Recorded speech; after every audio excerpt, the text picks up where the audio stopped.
Good day mga idol, may gagawin ulit tayo, isang electric pan ulit.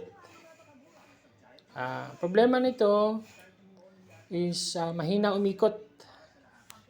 Hindi ka mahanginan. Number 1, number 2, number 3, napakahina niya.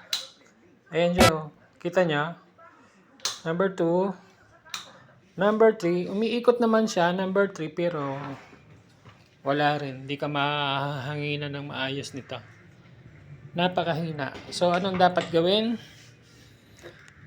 Una, capacitor lang problema nito, no? Palit lang muna tayo ng capacitor kasi ang ganda ng aleng ng bushing, oh. So, papalitan lang natin to. Itong itim na square na to. Tawag nito is capacitor.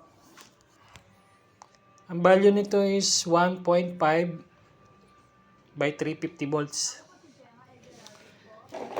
Papalitan natin siya ng same value, no?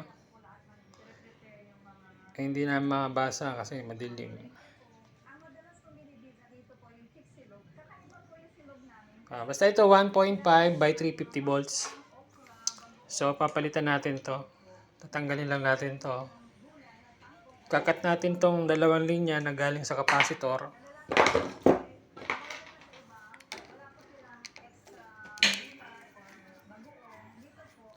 Tanggalin lang muna natin to.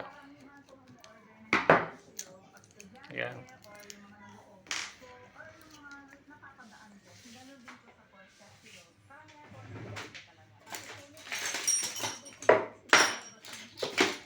Tapos cut lang natin to.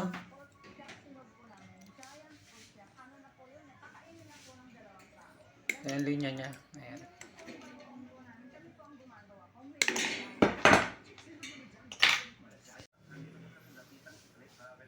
Tapos, kabit lang natin yung ating capacitor.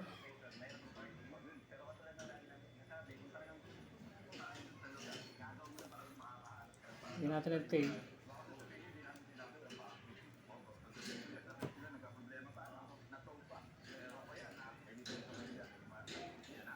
Then, testing.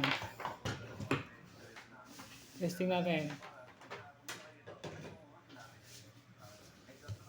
Switch natin number 1. So, ayan, malakas na. Number 2. And number 3. Yun. Bumalik na siya sa dati. Okay na. So, yun lang yung sira niya, capacitor. At, okay na siya.